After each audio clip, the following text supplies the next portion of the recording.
Have you ever added numbers to your family history writing thinking, this will make it more accurate, but instead it made your story feel drab? Maybe you wrote something like, at 7 a.m., 3,000 National Guardsmen were in camp. Just 2.5 hours later, the total had reached to 38,000. Those are good facts, I'm not going to lie. They're important, but they don't feel like anything yet. So how do you turn numbers into something your reader can actually experience? When we're writing family history, we often gather incredible details: census counts, military unit numbers, population numbers, age, distances, timeline. But then we drop them into our story. It's like we're filling out a history exam. The result is accuracy, but total lifelessness. And if family history isn't fun, you're doing it wrong. And if it's not fun to read your story, yeah. By sunrise, Camp Chase and other assembly points were already alive with activity. At 7 a.m., the adjutant general telegraphed the governor's office that 30,000 National Guardsmen were in camp. 2.5 hours later, the total surged to 38,000. You hit on the numbers of being at 7 a.m., you got 30,000 men, and by 9:30 a.m., it's increased by 8,000. Those are solid and accurate details. They tell us something important about the scale of what's happening. 30,000 people gathered on one day to enlist by morning, and then 8,000 more poured in. Wow. But as a reader, we're not really inside the moment. We're just inside the math. Now, let me show you how this actually changed in my own draft when I turned numbers into movement. By sunrise, Camp Chase and others assembly points were alive with activity. At 7 a.m., the adjutant general telegraphed the governor's office that 30,000 National Guardsmen were already in camp. The surge of recruits continued as morning wore on, and Columbus itself became a hub of military energy. New Ohio National Guard recruits streamed into the city, gathering along Town Street between 3rd and 4th Streets. Fifes trilled, drums pounded, and flags waved. Sylvester M. Sherman later recalled, the feeling seemed to be that we were called for a special purpose and that the emergency was something beyond any which had yet presented itself, and all seemed to feel the importance of it. By 9:30 a.m., the number in camp had surged. So notice it's the same numbers and it's the same core facts. But now the reader can feel the buildup, the swell of people, the noise, the urgency. The numbers aren't just sitting there anymore. They're doing something. So here's the core principle when you have numbers in your family history story. Numbers tell a story when they show change. Not just how many, but how things are shifting over a time. If you want to use numbers as a story in your writing, try this. Step 1, put your numbers in sequence, but have a time lapse. In the original version, I actually did this. I talked about the recruits showing up at 7 a.m. and then 2.5 later, the number increases. So there is a passage of time, and this would be appropriate when you're dealing with census records over time, the growth of family over time, land ownership increasing or shrinking over time. So the first thing you want to do is ensure there is a time element when you're incorporating numbers into a story. The next thing that the original draft didn't have that I recommend you changing is to add movement between the numbers.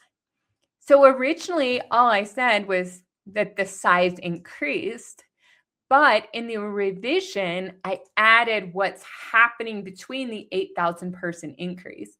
Recruits were streaming in, streets were being filled, the city is alive with activity. Now you might also show wagons arriving, letters being shipped, ships docking or departing, neighbors gathering. Those details between numbers are where your story comes to life. Finally, ground numbers in a specific place. I added the specificity of town street.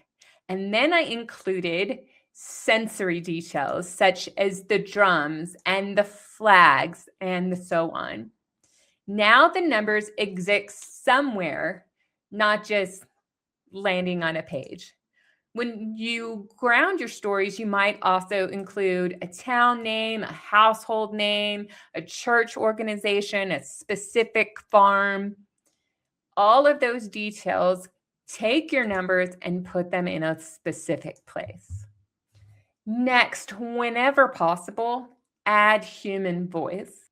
The phrase clamorous to be sent forward, even though it's a little flowery and I'll probably revise it, it suddenly matters more because we've seen the size of the crowd build.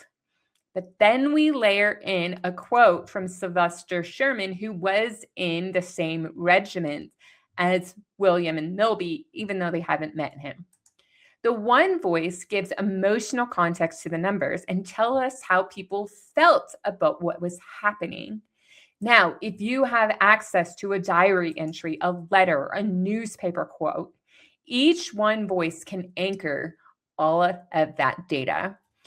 But if you don't have direct quotes, you can paraphrase or restate or recount some of the sources that you have from the day. Or you can use my other technique that I really, really like, is to add questions on what people would be thinking, or talk about what topics are on the hearts and minds of the people gathering. Because when people gather together, they often talk about various politics or activities or worries or issues of the day. And so even if you don't have a direct quote, and you can bring in what are the topics on the hearts and minds of the people in this scene, suggest those conversations are happening without necessarily claiming that your ancestor had a specific view or particular opinion.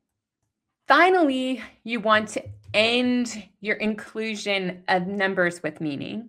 Both versions included the clamorous to be sent forward, but in the revision, it lands after we've seen the buildup. And now it feels like that phrase is earned. You might end your number-driven sections with a turning point, a decision, an reaction.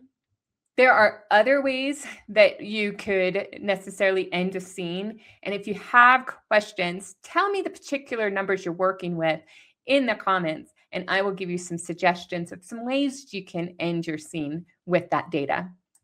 Remember, your research gives you the numbers. Your writing decides what to do with those numbers. So don't just share facts from your history and let it sit there without doing anything. Help your reader experience it. So here's what I want you to try. Go back to something you've written and find a place where you've listed numbers and ask yourself, can I turn this into movement instead? Then come back and tell me what you changed. I'd love to see how you bring your family history to life. Thanks for watching another series in the Write With Me project, utilizing my own writing as a springboard for discussion.